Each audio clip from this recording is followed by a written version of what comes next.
Hello friends, last video में हमने flower के वर्ड्स के बारे में पढ़ लिया है और आज हम पढ़ेंगे स्टामेन के बारे में। Line by line detail explanation start करते हैं, जिससे कि आप बोर्ड एग्जाम में बायोलॉजी में 70 आउट ऑफ 70 स्कोर कर सकें। मैंने एनसीईआरटी की एक एक लाइन लिख दी है, जिससे कि आपको पढ़ने में बोरिंग ना लगे।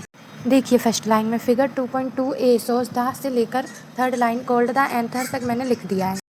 ओके, तो एक्सप्लेनेशन स्टार्ट करते हैं। Figure shows the two parts of A typical stamen, the long and slender stock called the filament. देखिए, इमेज में आप देख सकते हैं जो long slender stock like structure होती है उसे फिलामेंट कहते हैं। लॉन्ग मीन्स लंबी, स्लेंडर मीन्स पतली और स्टॉक मीन्स डंडी लाइक स्ट्रक्चर।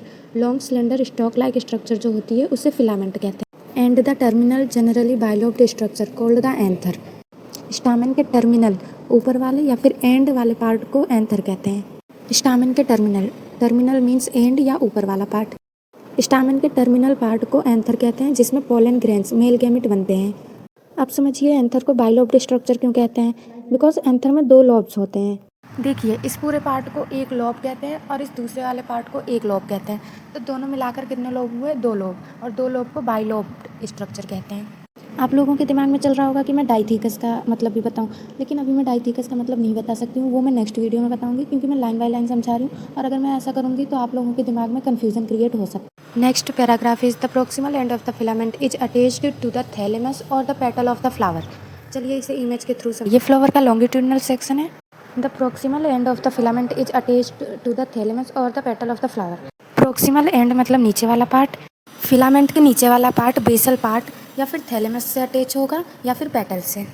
इमेज के फर्स्ट पार्ट में देखिए, फिलामेंट का नीचे वाला पार्ट थैलेमस से अटैच है, वहीं सेकंड पार्ट में देखिए फिलामेंट का बेसल पार्ट पेटल से अटैच है। Next third and fourth line देखते हैं। The number and length of stamens are variable in flowers of different species. अलग अलग फूलों में या अलग अलग स्पीसीज के फूलों में स्टामेन्स की गिनती, नंबर और उनकी लंबाई अलग अलग होती है, डिफरेंट होती है।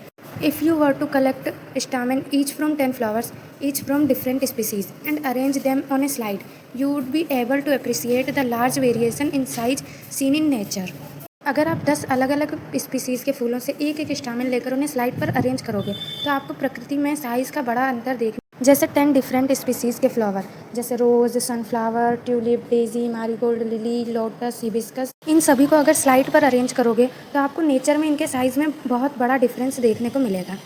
इस पैराग्राफ में ज़्यादा कुछ इंपॉर्टेंट नहीं है, पर एक बार पढ़ लेना चाहिए। Careful observation of each stamen under a dissecting microscope and making neat diagrams would elucidate the range in shape and attachment of anthers in different flowers. अगर आप हर फ्लावर के स्टामेन को डिसेक्टिंग माइक्रोस्कोप जो नॉर्मली हर schools में होते हैं, जैसे कि जिसमें हम कर्ड में बैक्टीरियाज देखते हैं, उस टाइप के माइक्रोस्कोप को डिसेक्टिंग माइक्रोस्कोप कहते हैं। अगर आप हर फूल के स्टामेन को डिसेक्टिंग माइक्रोस्कोप से ध्यान से देखें और उसका साफ डायग्राम बनाएं, तो आपको अलग अलग फ्लावर्स में एंथर की अलग अलग शेप और वो फिलामेंट से कैसे जुड़ा है ये आसानी से समझ में आ जाएगा।